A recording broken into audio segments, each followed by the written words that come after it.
I am Sophia Hale, 39 years old. 16 years ago, I had a thriving career as an interior designer in Portland, well known across the local community for my refined, personalized designs for single-family homes and boutique retail spaces. My portfolio was steadily growing, my client base loyal and expanding, and I had built a stable, fulfilling professional life entirely on my own merit. But I walked away from it all to marry Mark. Back then, his building materials startup was barely off the ground, drowning in startup capital shortages, understaffed teams, and endless on-site construction troubles. Every waking hour of his life was consumed by client meetings, site inspections, and scrambling to keep his fledgling business afloat. Watching him struggle alone, I made what I believed was the loving, selfless choice. I stepped back entirely from my career, surrendered my professional independence, and took full charge of every single household responsibility. I maintained our home, managed all daily logistics, handled every trivial and major life matter, and created a completely worry-free private life for him. Also, he could pour every ounce of his energy into building his business without domestic distractions. To everyone in our upscale suburban community, we were the textbook definition of a perfect American middle-class family. I was the quiet, devoted, endlessly tolerant homemaker, the wife who never complained, never argued, and never demanded attention. Mark was the hardworking, ambitious breadwinner, a dedicated entrepreneur climbing the ladder of success one grueling workday at a time. For 16 years, our marriage appeared flawless from the outside, no fights, no friction, no public scandals, no dramatic rifts. Our neighbors, friends, and distant relatives all envied me, gushing about how lucky I was to have a husband so diligent, so committed to providing for his family, always traveling and working overtime just to secure our future. Only I knew the hollow truth hidden beneath this polished facade. The peace and stability everyone admired was nothing but an empty shell, growing thinner and more fragile with every passing year. There was no warmth left in our marriage, no genuine connection, no shared dreams, only routine, distance, and a mountain of unspoken compromises I'd made alone. Mark turned 41 this year. After more than a decade of grinding work, his building materials company had expanded steadily, securing stable construction site resources, long-term supplier partnerships, and a solid reputation within Portland's local industry. Yet as his career flourished, his presence at home shrank drastically. In recent years, constant business trips had become his permanent excuse for absence. His go-to explanations never varied. Key client negotiations in Seattle, new construction site evaluations, supply chain coordination, industry conferences, and training seminars. On average, he spent 2 to 3 nights away from home every single week, and some weeks he did not return at all. I never questioned him, never doubted his words, never dug deeper into his endless absences. I clung to the conventional belief that ambitious men in their prime career years were destined to be busy, that sacrifice and overtime were inevitable prices of success. As his wife, I thought my only role was to be understanding, patient, and supportive, to hold down the home front while he chased our family's prosperity. 3 days prior, Mark had formally informed me of another work trip. He claimed he was heading to Seattle for a 2-day overnight business stay, tasked with finalizing a long-term, high-value building materials contract that would greatly expand his company's regional business. He planned to leave early in the morning and return 2 days later. To make his story utterly convincing, he deliberately packed his custom navy business suit and formal work documents right in front of me, meticulously organizing his luggage to craft the image of a focused, busy professional preparing for a critical business negotiation. I bought every bit of it, settling into my usual state of patient waiting and quiet support. This particular week meant far more to me than any ordinary work week of Mark's. My father, Arthur, who had been stuck in Boston for over a year due to post-pandemic travel restrictions and minor health recuperation, had finally confirmed his travel itinerary. He was flying to Portland to stay with us for 2 full months, and I had been counting down the days for months. At 68, my father was a retired senior litigation attorney with 40 years of elite legal experience, specializing exclusively in civil property disputes and high-stakes marital divorce litigation. His entire professional career was built on irrefutable evidence, strict legal logic, and absolute emotional restraint. He never acted on impulse, never fell for emotional manipulation, and never lost a case due to rash judgment. He had been my safest, most reliable anchor my entire life, the person I could always turn to when the world felt unsteady. After more than a year apart, I was desperate to reunite with him, to have my father's steady presence back in my life. I spent an entire day deep cleaning our single-family home in Lake Oswego, one of Portland's most affluent suburbs. I scrubbed every room, laundered and replaced all the guest bedroom linens, stocked the kitchen with all my father's favorite ingredients, and mapped out a comfortable daily routine for his stay. My heart was light and full, filled with nothing but pure anticipation for our long-awaited reunion. At 2:50 p.m., I locked up the house, started my car, and headed straight for Portland International Airport, PDX, to pick him up. The Oregon afternoon was mild and soft, with thin layers of cloud diffusing the bright summer sunlight. The rays spilled gently over the airport asphalt, illuminating the steady stream of traffic and orderly crowds of travelers. The drive was calm and peaceful, and I felt a rare sense of ease after so long in a state of quiet vigilance. On a whim, I pulled out my phone and sent Mark a short text, letting him know I was heading to the airport to pick up Dad and would be home later that evening, telling him not to worry about me. Just like every single time he claimed to be on a business trip, the message sent successfully and received zero reply. No text back, no quick call, no follow-up check-in. Radio silence, absolute and unbroken. This had long been my normal. Whenever Mark was supposedly out of town for work, he vanished completely. He ignored texts, missed calls, and never shared his real-time location or schedule. 4 years, I'd made endless excuses for him. Poor cell service on remote construction sites, back-to-back non-stop meetings, overwhelming work pressure leaving him no time to check his phone. I'd swallowed every slight, excused every absence, and never once voiced a complaint. But in that quiet moment driving to the airport, a faint, unshakable doubt finally crept into my heart. All that busyness, all that unavailability, it had never been about work at all. It had all been deliberate avoidance, carefully calculated pretense. I parked in the airport's temporary curbside pickup zone and walked into the international arrivals hall, standing at the edge of the bustling crowd, scanning the stream of passengers for my father's tall, familiar figure. I'd spent the entire drive daydreaming about our reunion, about catching up and having my father home again.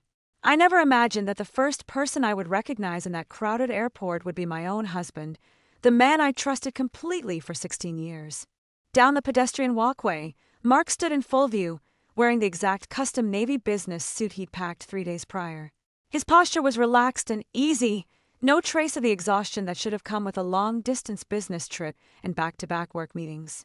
He dragged a rolling suitcase emblazoned with Seattle Airlines branding, its brand-new luggage tag clearly printed with a Seattle flight itinerary, perfectly matching the fake work trip story he told me. But his entire demeanor betrayed every lie he'd crafted. There was no tension of a hard day's work, no urgency of a busy professional, no weariness from travel. His relaxed, leisurely state had absolutely nothing to do with business negotiations or corporate work. Curled tightly in his arms was a young blonde woman, no older than 25. She wore designer casual wear and flawless, refined makeup, her entire appearance polished, expensive, and deliberately eye-catching. She clung to his body completely, wrapping both arms tightly around his chest and resting her head on his shoulder, her posture intimate, clingy, and utterly unreserved, with no sense of propriety or restraint in a public space. Far from pushing her away or maintaining a professional, distant demeanor, Mark wrapped one arm firmly around her waist, his palm pressed steady against her back. He tilted his head down and kissed the top of her hair gently, his eyes soft, doting, and affectionate, a tender, loving gaze I had not seen directed at me in more than a decade of marriage. I knew exactly who she was, Chloe Carter. Mark had mentioned her countless times over the past 2 years, always painting her as a naive, clumsy recent college graduate, a new junior administrative assistant at his company who lacked workplace experience and needed senior guidance and patience. He'd always framed her as harmless, inexperienced, and unthreatening, downplaying her presence entirely to make sure I never grew suspicious. I'd even encouraged him to be patient with her, telling him new starters deserved kindness and understanding as they learned the ropes that I end that single airport moment, every layer of his carefully constructed pretense shattered completely. The two of them laughed quietly together, their fingers intertwined tightly, walking at a slow, unhurried pace. There was no rush, no work pressure, no travel fatigue.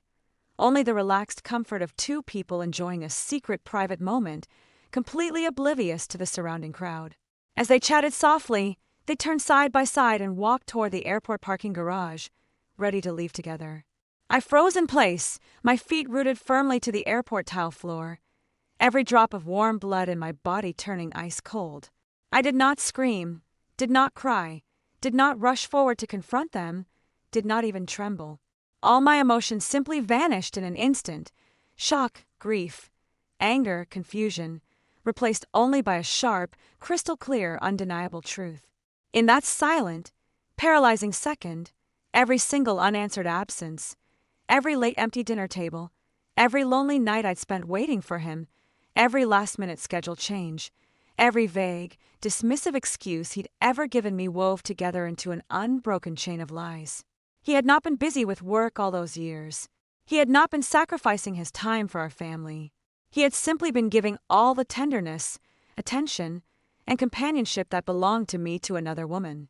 I stood motionless, staring numbly at their retreating backs as they disappeared toward the parking structure. Then a warm, steady palm landed gently on my shoulder, firm yet gentle, jolting me abruptly out of my frozen daze. I spun around to find my father standing beside me, his rolling suitcase at his feet. He had already cleared customs and seen the entire scene unfold. After 40 years of handling marital betrayal, fraudulent marriages, and human greed in courtrooms, nothing about this display shocked him. He saw through Mark's lies and Chloe's affair in a single glance, his expression calm and unwavering. "Don't lose your composure, Sophia," Dad said, his voice low, steady and utterly emotionless. No anger, no sympathy, no disappointment, only unshakable rationality. Do not confront them now. Do not show any emotion at all. Any outburst, any argument, any public display of distress will become a weakness they can exploit later in property division litigation and reputation disputes. Emotional outbursts only give your enemies ammunition. My throat tightened, dry and aching, as I forced back the years of suppressed sorrow and hurt bubbling up in my chest. "He lied to me," I whispered hoarsely. "He never went to Seattle for business. All his busyness, all his trips, they were all fake. Every single one of them." "I saw that clearly," Dad replied firmly, his gaze sharp and decisive. "Tears and arguments solve nothing. Confrontation won't get you justice, and impulsive anger will only put us at a legal disadvantage. The only effective retaliation is calm, legal, complete evidence collection. We don't create conflict, we document the truth. Every bit of dignity, time, and property he has stolen from you, we will take back legally, down to the last cent."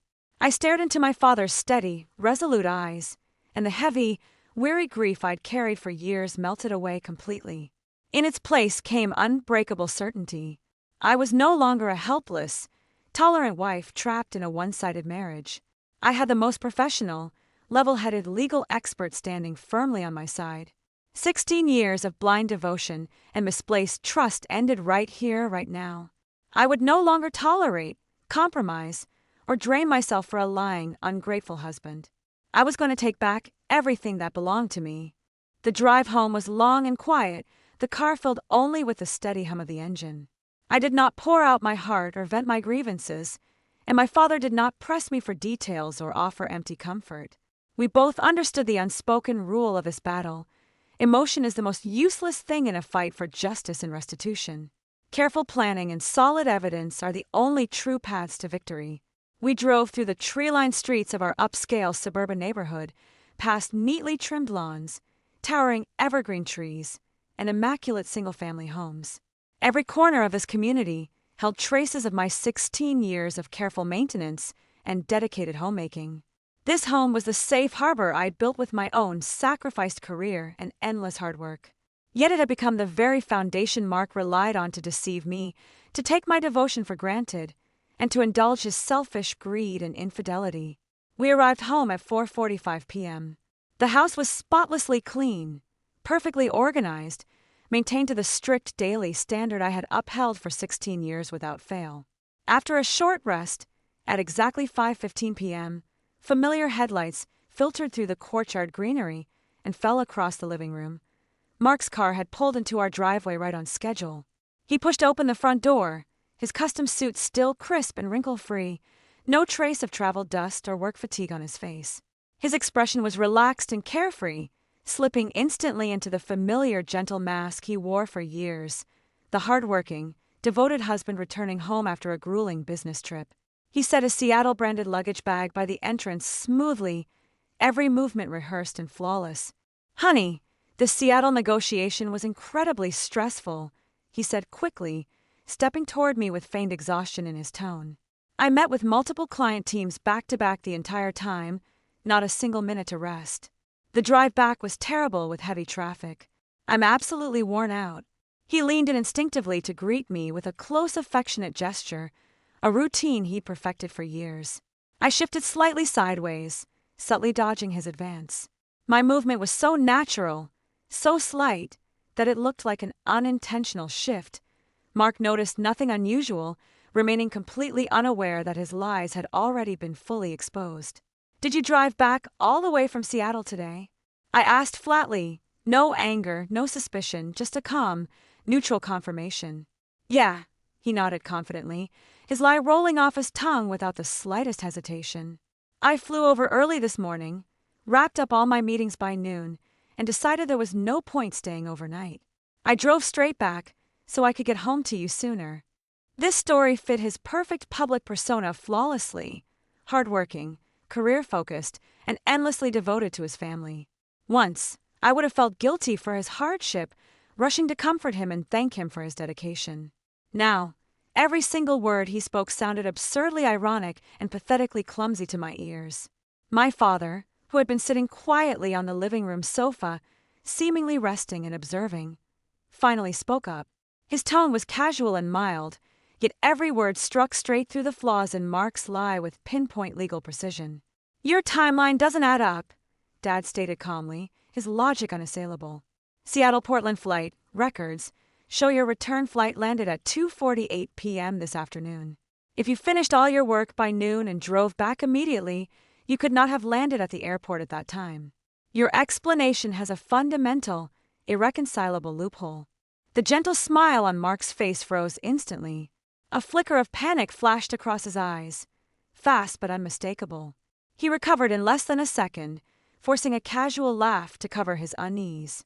"I misspoke," he blurted out hastily. "I flew there first, finished my work, then drove back. Just a slip of the tongue, nothing more." Dad leaned forward slightly, his sharp, experienced gaze locking firmly on Mark, leaving him no room to evade or regroup. "Your originally booked return flight was scheduled for tomorrow morning. You manually canceled it early this morning, altering your confirmed business trip itinerary ahead of schedule. If your work was finished and you intended to come home, why did you fill this entire blank period between canceling your flight and returning to this house?" Mark was completely lost for words, his face flushing with awkwardness, his eyes darting nervously around the room, unable to meet our gazes. He scrambled desperately for a feeble excuse. The clients adjusted the meeting's schedule last minute. The work finished early, so there was no need to stay in Seattle. It's just a normal work schedule change. No loud arguments, no dramatic confrontations, no emotional accusations. Only a few calm logical questions were enough to shatter his perfect lie completely, leaving it tattered and indefensible. Choosing not to press further for the moment, Dad softened his tone, feigning total acceptance of his weak excuse to lower Mark's guard completely. "Business schedules change unexpectedly all the time, I understand that. Sophia has always been incredibly understanding of your work pressures. She never questions your business arrangements." The tense atmosphere dissipated at once. Mark exhaled deeply, all his internal alarm fading away. He reached out to take my hand, his gentle husband facade fully restored. "Thanks for picking up your dad today, honey. I'm going upstairs to shower and rest. We'll have dinner together later." I nodded obediently, maintaining the soft, tolerant, docile wife persona I'd upheld for 16 years. "Okay, rest well." He turned and walked upstairs without a single shred of suspicion. "Soon, The sound of running shower water drifted down from the second floor, drowning out all other noise in the house. The second he was out of earshot and sight, Dad lowered his voice and began laying out our precise legal strategy, his tone sharp and businesslike. Every excuse and defensive statement he just made is admissible courtroom perjury. From this moment on, you keep everything exactly the same. No coldness, no suspicion, no fights, no confrontation. Continue being the gentle, ignorant, harmless wife he believes you are.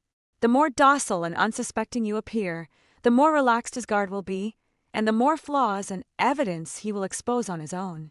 All softness faded from my expression, replaced by unwavering resolve.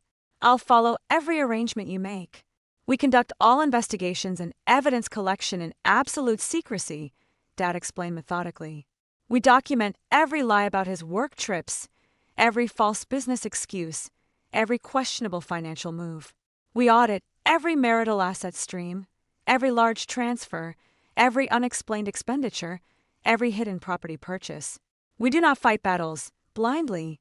We build a complete, airtight evidence chain that leaves him zero room for denial or rebuttal. Silence and tolerance are not weakness, they are our most effective disguise. I made up my mind completely to let go of all useless emotional turmoil. If Mark wanted to keep playing the role of the perfect husband and successful entrepreneur, I would continue acting alongside him. I would smile, nod, and cooperate until I held irrefutable proof in my hands. Then I would tear down his decades-long false facade and make him pay fully for every lie and betrayal.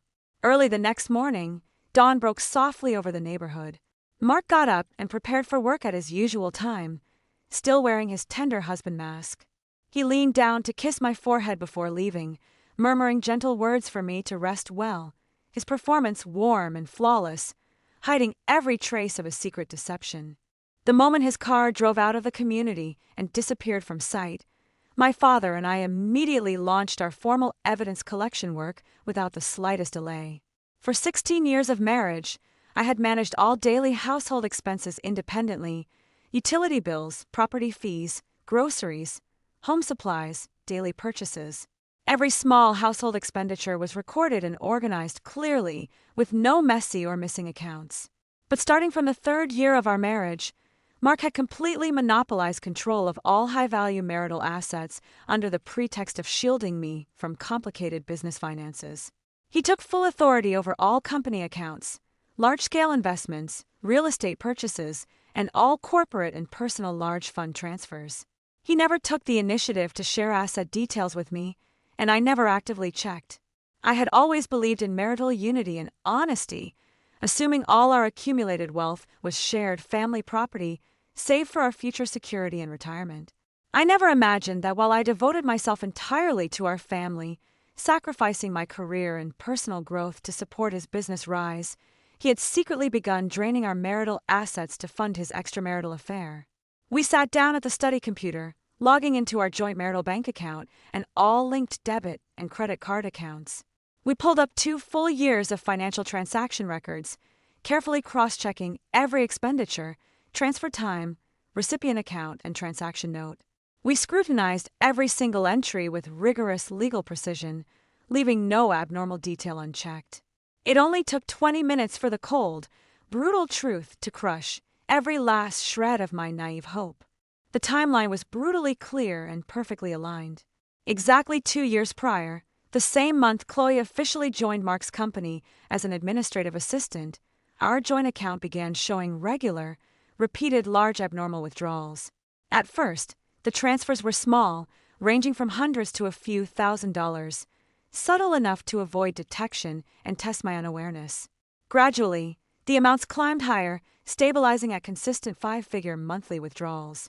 Every transfer carried the same fabricated business note: on-site construction material purchases, project operational costs, client advance deposits, equipment maintenance fees. Every label appeared legitimate and consistent with normal corporate operating expenses, perfectly designed to evade daily scrutiny and hide illegal asset diversion. Yet not a single one of these large expenditures had supporting invoices, formal contracts, reimbursement documents, or project ledgers. There was only one-way fund outflow, no corresponding business income, No legitimate operational purpose. Pure, undisguised private consumption and asset embezzlement. Drawing on 40 years of professional experience in civil property litigation, Dad quickly sorted out the complete capital chain and timeline, piercing through every layer of Mark's disguise. The timing is perfectly synchronized with Chloe's employment. This is not business operating cost. This is premeditated, sustained marital property transfer, a unilateral illegal gift of joint marital assets to a third party. This is clear marital property infringement under Oregon family law. We refused to stop at surface-level anomalies and dug deeper into older transaction records, finally uncovering the most fatal, irrefutable piece of evidence from transactions 6 months prior. 6 months ago, Mark withdrew a lump sum of $218,000 directly from our joint marital account. He labeled the transaction commercial real estate deposit, project investment advance, to disguise the large withdrawal as a legitimate company expansion investment, completely hiding the truth from me. Using his retired attorney professional access privileges, Dad remotely retrieved official real estate registration files from Washington County government records, instantly exposing the entire fraud. The massive sum of money was never invested in any commercial real estate or company project expansion. Every penny of that $218,000 was used to purchase a fully furnished, high-end, 2-bedroom apartment in Beaverton, registered entirely under the personal name of Chloe Marie Carter. No company affiliation, no joint ownership, no business connection whatsoever, pure exclusive private property for the mistress. I forced down the violent shock churning in my chest and manually calculated all abnormal transfers, hidden expenditures, and illegal gifts over the past 2 years. The final total was staggering and heartbreaking. In just 24 months, Mark had secretly diverted, gifted, and drained a total of $470,000 from our shared marital assets and business income, nearly half of our entire 16-year family fortune. 16 years of my self-sacrifice, dedication, frugality, and silent devotion had amounted to nothing but deliberate deception, calculation, and financial exploitation from my own husband. He had taken the family wealth we had built together through years of hard work, used it to buy luxury real estate for his mistress, fund his secret affair, and build a hidden second life, all while I guarded our home faithfully and never doubted him for a second. Dad's expression turned grave as he clearly laid out the legal boundaries to steady my emotions and confirm our absolute legal advantage. Oregon marital property statutes explicitly stipulate that all assets acquired during marriage are joint marital property. Neither spouse has the right to unilaterally make large gifts, unauthorized transfers, or hidden dispositions of shared property. His sustained large-scale asset diversion and third-party property purchases without your knowledge or consent are all revocable illegal acts. Legally, you have full right to recover the entire apartment and every illegally gifted dollar in full. All lingering sorrow faded away, replaced by icy, unyielding calm. Extramarital affairs were merely moral corruption, but premeditated, long-term, hidden marital asset embezzlement was blatant legal infringement, a carefully calculated plot to strip me of my rightful property. What do we do next? I asked steadily, my voice completely calm and resolute. We solidify all evidence and build an unbreakable, evidentiary closed loop. Dad outlined our comprehensive plan clearly. We encrypt and back up all bank flow records, transfer receipts, real estate official files, and capital timeline data with both cloud storage and physical printed copies. We complete supplementary evidence for the infidelity facts, allowing 3 core evidence chains: financial fraud, marital betrayal, and deliberate spousal deception, to mutually corroborate each other. We will leave 0 loopholes and 0 room for rebuttal in court, fully locking down his marital fault liability. Over the next 2 weeks, Dad and I maintained absolute restraint and perfect daily normalcy, erasing every trace of suspicion to completely paralyze Mark's vigilance. I kept my daily routine identical to before: cooking meals, cleaning the house, managing household affairs, and asking about his work as usual. I never questioned his schedule, never challenged his excuses, and never mentioned financial issues of any kind. Completely convinced that I remained the naive, trusting, dependent wife who knew nothing of his secrets, Mark let his guard down entirely, growing utterly unscrupulous with his affair arrangements. He stuck rigidly to his secret schedule, leaving every Friday under the pretense of construction site inspections, weekend overtime, and cross-city client meetings, returning home late every Sunday night. With no fear of discovery, he no longer bothered to cover his tracks carefully. Dad oversaw every step of evidence collection personally, strictly adhering to Oregon civil procedure laws. All evidence gathering was 100% legal and compliant. No private privacy intrusion, no malicious stalking, no unauthorized surveillance, no harassment of third parties. Every piece of evidence we collected was fully admissible in court with zero legal flaws. First, we conducted legal audio recording evidence collection. Dad explained Oregon's single-party consent recording statute to me in detail. In this state, any participant in a conversation may legally record the dialogue without the other party's knowledge or consent, and such recordings are fully valid courtroom evidence. He gave me a miniature high-definition recording device, tiny and inconspicuous enough to tuck into a pocket or purse without detection. From that day forward, I recorded every single conversation with Mark involving his business trips, overtime work, out-of-town meetings, and financial arrangements.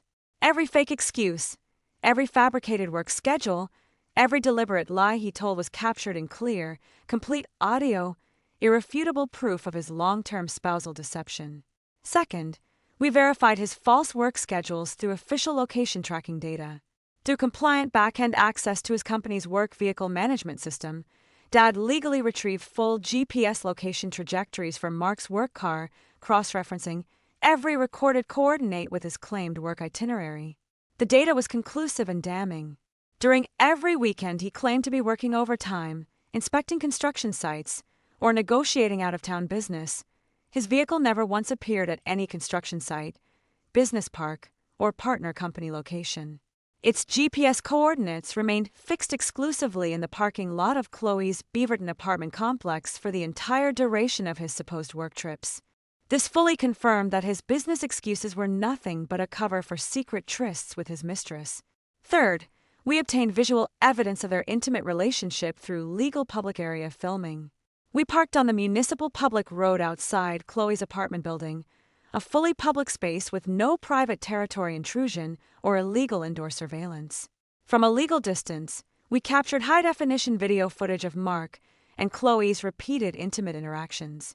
The footage clearly recorded them walking hand-in-hand into the apartment building, shopping for daily supplies together, embracing intimately downstairs, and seeing each other up to the residential entrance.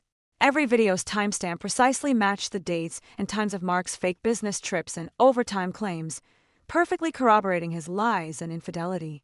In just 2 weeks, we completed the full collection, sorting, classification, and archiving of all evidence, forming a flawless, closed evidentiary loop. Our complete evidence library included 2 years of full bank transaction records, every large transfer electronic receipt, official real estate registration archives, full vehicle GPS trajectory logs, compiled audio recordings of all false work excuses, high-definition intimate relationship video footage, and a detailed chronological timeline of all his deceptions and violations. 3 core fault facts: deliberate financial fraud, long-term marital infidelity, and sustained spousal deception, were fully proven with ironclad, corroborating evidence. All materials were double-backed up with encrypted cloud storage and bound physical paper files, completely eliminating any risk of loss, tampering, or invalidation. Late one night, under the soft, bright light of a study, Dad pushed the thick-bound evidence binder across the desk toward me, his tone steady and assured. This evidence chain is complete, legally valid, and airtight. It is more than sufficient to support full recovery of all illegally transferred assets, optimal marital property division in your favor, and a confirmed court ruling establishing Mark as the sole at-fault party for the marriage breakdown. We hold absolute dominance in litigation, property division, and reputation remediation. There is no possibility of defeat. I stared quietly at the thick stack of evidence documents, feeling 16 years of suppressed grievance, sacrifice, and injustice finally find legitimate redress. I was no longer a passive victim enduring hidden harm. I now held the complete power to control the final outcome of my marriage and my future life. Just as I steadied my emotions and prepared to discuss our upcoming litigation preparation plan with Dad, A sharp, urgent, unfamiliar knock sounded at the front door. The rhythm was abrupt and aggressive, nothing like the gentle knocks of neighbors or Mark's usual returning home pattern, clear, deliberate provocation. I instantly composed myself, smoothing every trace of emotion from my face and calming my heartbeat completely. Dad stood quietly in the shadowed corner of the living room, giving me a subtle, steady nod, remaining on standby to observe and record. I slipped the miniature recording device into my pocket and pressed the record button before walking to the door, legally preserving every word of the upcoming confrontation. I pulled open the front door slowly. Standing on my doorstep was none other than Chloe. She was dressed meticulously in luxury designer clothing, her makeup flawless and polished, deliberately presenting an air of affluence and superiority. Her eyes were sharp, arrogant, and completely unapologetic, with no trace of the guilt or unease a third party should have felt. The most striking and unmissable detail was her slightly swollen abdomen, clear 12-week pregnancy curves, obvious at a single glance. She lifted her chin and stared straight into my eyes, no pretense, no hesitation, no attempt to hide her affair or pregnancy. Her tone was casual, forceful, and openly confrontational from the very first word. "Sophia, I'm not here to beat around the bush. I'm 12 weeks pregnant, and the baby is Mark's." It was a blunt, naked, unreserved provocation. She used her unborn child as a direct bargaining chip to challenge my marriage and force me out, with zero attempt at subtlety or diplomacy. My expression remained perfectly calm, no shock, no rage, no panic, no emotional collapse. I replied in a steady, neutral tone. "Go on." My extreme composure clearly caught her off guard. She had fully anticipated that I would break down, scream, cry, or fly into a hysterical rage, planning to use my emotional loss of control to seize the moral high ground and pressure me into submission. When I remained completely unruffled, she grew bolder and more aggressive, pushing past me directly into my home, wandering casually through my living room, glancing judgmentally at my furniture and home decor, her eyes filled with undisguised greed and covetousness for my life and my home. "Mark hasn't loved you for a long time," she sneered, her tone laced with condescending superiority. "You've been a full-time housewife for 16 years. No career, no independent income, no social life. You can't help him with his business at all. All you do is take care of trivial household chores. Your marriage is nothing but an empty shell, no emotion, no connection, no future. I'm the one he truly loves. We have a child together now. We're the real family." She advanced step by step, laying out her ultimate purpose with unbridled arrogance, pressing me to surrender my marriage voluntarily. "I suggest you be reasonable and graceful. Sign the divorce papers voluntarily and move out quietly. Don't make a scene. Don't expose this. Don't ruin his career and reputation. If you leave peacefully, you can keep what little dignity you have left, and Mark will give you some compensation. We can end this cleanly." I lifted my gaze slightly and asked plainly, "What if I refuse to divorce voluntarily?" Her feigned civility vanished in an instant, replaced by cold, sharp threat. "Then we'll see you in court. Mark will testify to the judge that you've been socially isolated for decades, lack independent survival ability, suffer from emotional instability, and are unfit to maintain a healthy family environment. You'll end up with no property at all, maybe even leave with nothing. You have no income, no connections, no professional legal team. You have absolutely no ability to fight us. It's far less humiliating for you to step down voluntarily than to lose completely in court." Without the slightest restraint, she openly confessed every illegal asset diversion crime, self-testifying to her own ill-gotten gains. "Don't feel wronged. That Beaverton apartment, Mark bought it for me in full.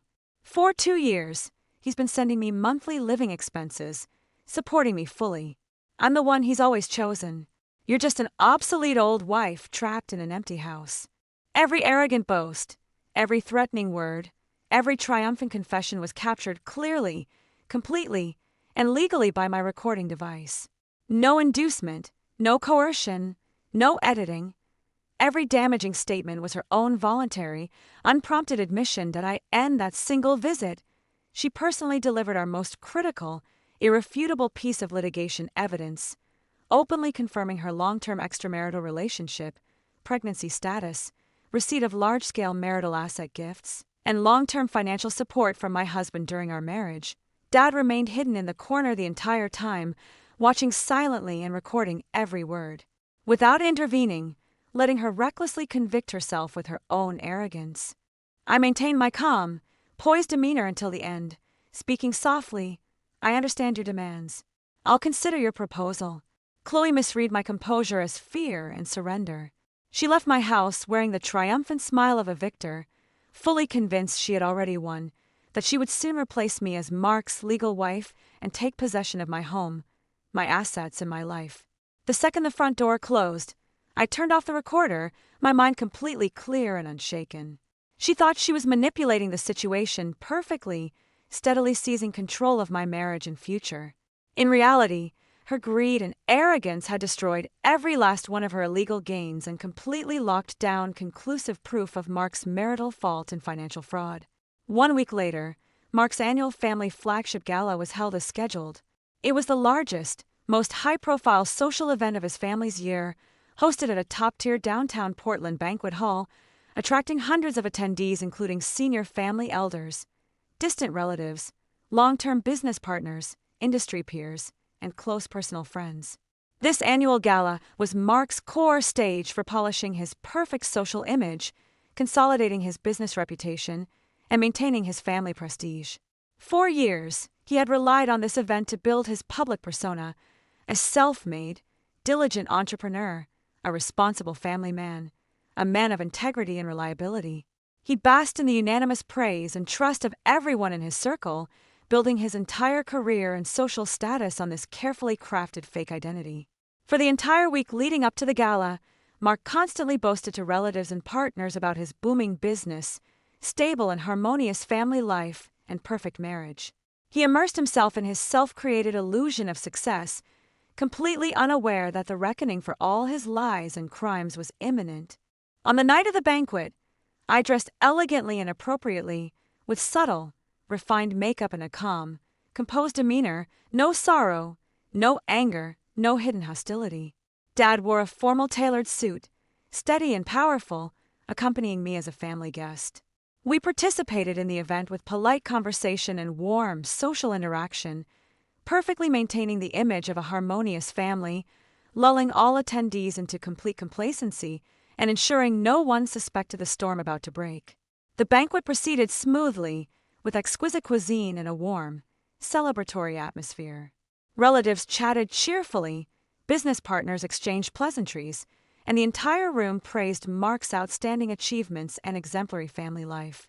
Mark stood repeatedly to raise his glass and deliver speeches, emotionally thanking his family for their support, praising my years of silent dedication, and boasting about his company's annual performance growth. He was elated, proud, and thoroughly intoxicated by his perfect public image, winning round after round of applause from the crowd. As dessert was served and the banquet drew to a close, the entire hall fell silent, all guests waiting for the final closing speech. Under the focused gaze of hundreds of pairs of eyes, I slowly stood up from my seat. A proud, complacent smile spread across Mark's face. He assumed I was about to take the floor to praise him, to reinforce his perfect husband and successful entrepreneur image, to add luster to his reputation in front of all his relatives and partners. I calmly took the microphone, my voice clear, steady and penetrating, echoing across the entire banquet hall. Today, I have a few truths to share with all family members and business partners present tonight.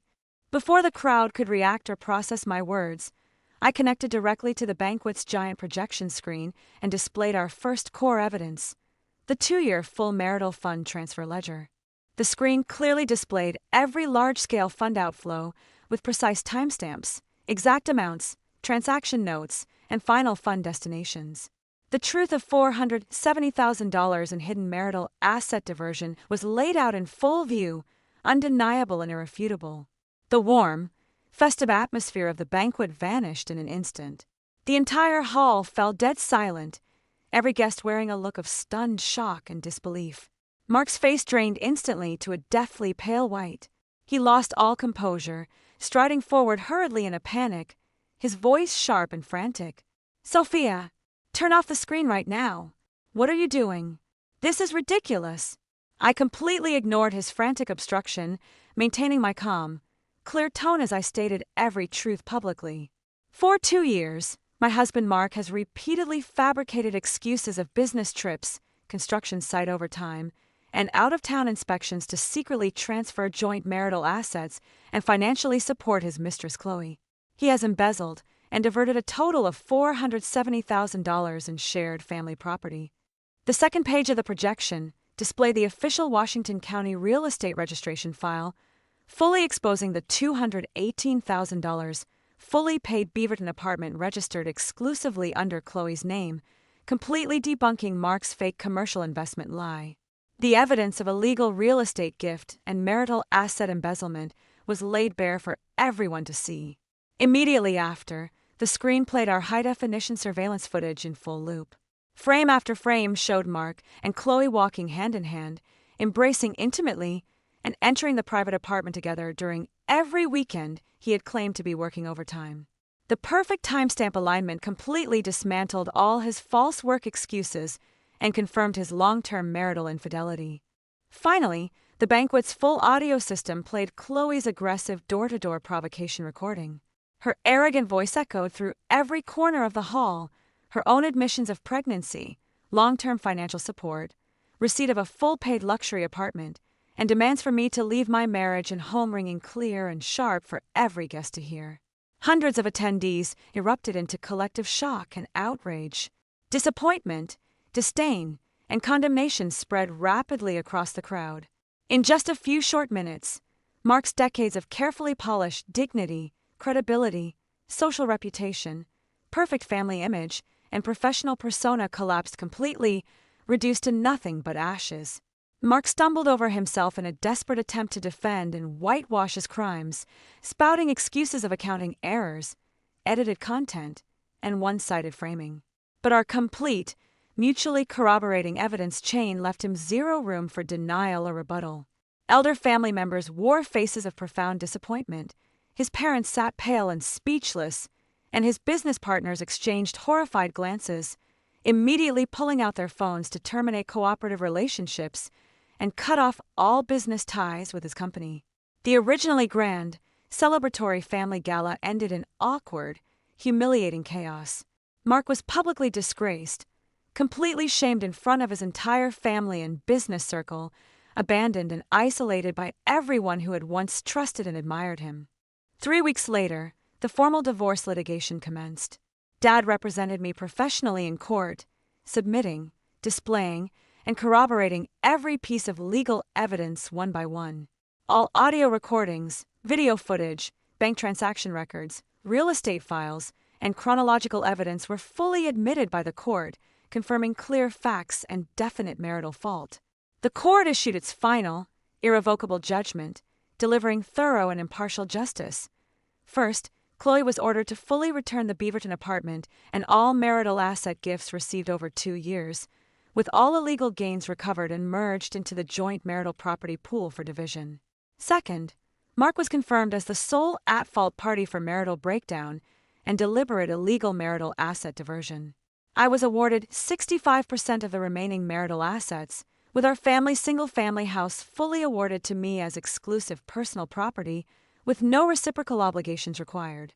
Third, all litigation fees were borne solely by Mark. Justice was fully served for every wrongdoing, and every greedy act was met with its due retribution. Mark suffered a devastating collapse of his life and career.